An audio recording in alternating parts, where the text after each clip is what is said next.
What would you say about this guy that hasn't been said before? Well, he's a messer, isn't he? He's a forward. He's full of creativity. He loves scoring goals. He loves it in the back of the net. And he just looks like he's one of them characters that you'd want to be around in a changing room. You know, he enjoys football. He loves the crack with the boys. And he's highly effective at putting the ball in the back of the net in big moments. And you won't get a bigger moment than 93-20. It's probably, for me, it's the most iconic moment the Premier League has produced up till now. Has ever seen? I think so. The Aguero moment, it's Martin Tyler described it. Very similar to the Liverpool-Arsenal game back in the old First Division. It was just sensational. Even watching the replays now, I got hairs on the back of my neck, not my head because I've not got any hairs on my head, but on the back of my neck, spring to life. And yeah, it's an unbelievable achievement for a young man. And he's been brilliant for Manchester City. You know, you look at his goals per minute ratio. I think he's fourth in the all-time list of the Premier League top goal scorers. And he's been certainly one of the best players, one of the best foreign players to grace our game. Well, you see, when you break it down, and Trevor, that's a great point you make. Simon, you love a player that works hard. Yeah. You know, he's paid well, but by God, he delivers on the field of play. Aguero leads the statistics when it comes to the rate of scoring in the English top flight since 1992. As Trevor rightly says, the best minutes per goal ratio he has of 108.3 minutes. Now, that is better than Thierry Henry. It's better than Harry Kane. It's better than Mo Salah. It's better than Ruud van Nistelrooy. This guy truly is, and you can say this about Aguero, a class of his own.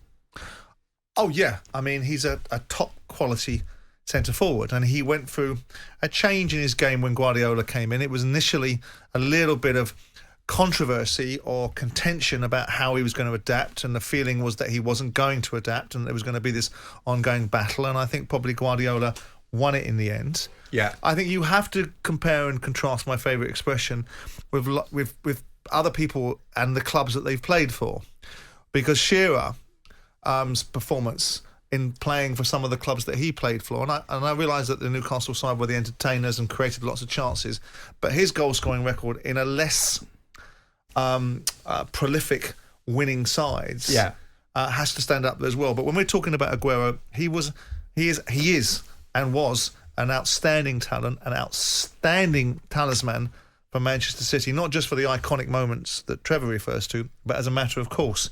So I think you can only, the superlatives that he's going to get are probably very well merited. Well, talking of that, Simon, last night post-match, after City well and truly did a job on Leeds United, Pep Guardiola faced the media, and he took time out to pay tribute to this incredible guy, Sergio Aguero.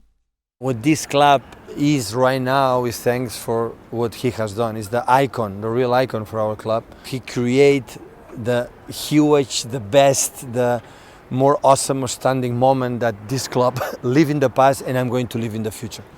Even this club is able to win Premier Leagues and Champions League. Nothing can be comparable to that moment that Sergio scored a goal against QPR and win the Premier League after many, many years. So statistics, goals, everything, you know, the numbers speak for himself.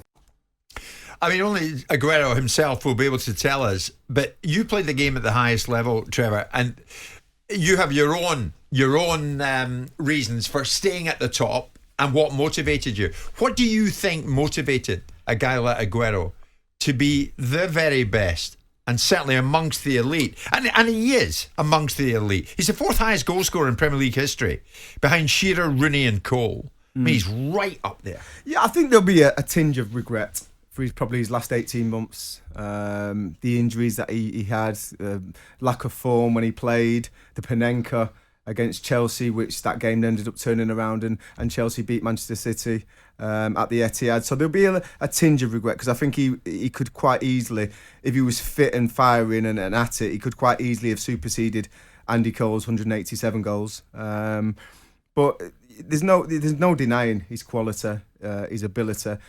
You know, you talk about, I look at players that play in the Premier League for any considerable amount of time, 3, 4, 5, 6 seasons, are superhuman, because what they're having to deal with on a day-to-day basis, what they're having to put the bodies through on a day-to-day basis, just to get out there and compete on a physical level, but then mentally be prepared and then have the ability then to go on and put great performances week in, week out.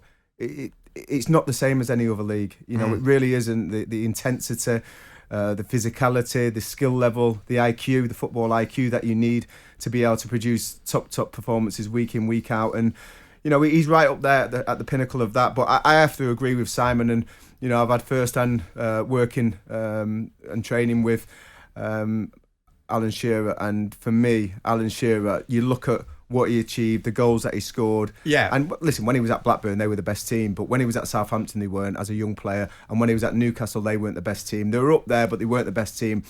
And for the numbers that he has acquired, 260 Premier League goals, I think that'll be very difficult to beat. And for me, that's why I put him as number one. And listen, he's not as charismatic or as cool or as elegant to look at as Thierry Henry. Right. We know that. Thierry Henry had that star quality, had that va-va-voom. But Shearer, day in, day out, you know, he was an absolute animal physically. He'd score all different kinds of goals, outside the box, headers, with both feet. He was the ultimate striker, and he was so hungry. And the reason why I feel them players want to and end up being the iconic players they are is that they have a love for the game and they have the desire to be the best.